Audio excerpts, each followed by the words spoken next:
சென்னையிலேருந்து பாண்டி வரைக்கும் கூட குறிப்பிட்ட அளவுக்கு மரங்கள்லாம் நட்ட மாதிரிலாம் கேள்விப்பட்டிருந்தேன். அதை பத்தி சொல்லுங்களேன். ஸோ இந்த கான்செப்ட் எப்படி நாங்கள் பிளான் பண்ணோம்னா, சர்வீஸ் ஃப்ரெண்ட்ஸ் 2010ல சர்வீஸ் ஜாயின் பண்ண உடனே, ஆ. இப்போ என்னதான் கவர்மெண்ட் செட்டப்ல இருந்தாலும் அது வந்து ஒரு அட்மினிஸ்ட்ரேட்டிவ் ஜாப் தான் எங்களுக்கு. ம். இந்த மோர் டுவர்ட்ஸ் நேச்சர்ல வந்து its structured way of things. இப்போ வெளியில காட்டுற மாதிரிலாம் வந்து சிவில் சர்வீஸ் டீல் பண்ண முடியாது. It is every thing is structured. Correct. So நம்ம பேஷன் டுவர்ட்ஸ் நேச்சர் இருக்கிறதுனால, ம். இப்போ இந்த ட்ரீ பிளான்டிங், ம். வைல்ட் லைஃப் கன்சர்வேஷன்ஸ் இதெல்லாம் வந்து நம்ம அவுட் ஆஃப் நிறைய என்ஜிஓஸ் செஞ்சுட்டு இருந்தாங்க. நாங்கள் சர்வீஸ்ல இருந்தனால என்ஜிஓவில் பார்ட்டிசிபேட் பண்ணோம். It's a group of people, green வாரியர்ஸ்னு சொல்லிட்டு ஒரு நான் ரிஜிஸ்டர்ட் பாடி. ஓகே. பட் அதுல இருந்தே நாங்க வந்து ட்ரீ பிளான்டிங் யார் யாரெல்லாம் ரிக்வெஸ்ட் பண்றாங்க, கம்பெனிஸ் ரிக்வெஸ்ட் பண்றவங்க, சோசியல் ஆர்கனைசேஷன் ரிக்வெஸ்ட் பண்றவங்க கூட வந்து நாங்க வந்து பயணிச்சோம்.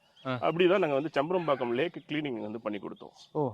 2016 இந்த 2017ல வந்து வசிஷ்ட நதி கிளீன் பண்ணோம். என்டையர் ஸ்ட்ரக்சர்ஸ் கிளீன் பண்ணி கொடுத்துருக்கோம். ஓ. சென்னை ஆயில் ஸ்பில்ல வந்து கிரீன் வாரியர்ஸ் தான் ஒரே ஒரு ஆர்கனைசேஷன் பார்ட்டிசிபேட் பண்ணிருக்கு. நானே இன் பர்சன் பார்ட்டிசிபேட் பண்ணிருக்கேன். ஆ. ஸோ இந்த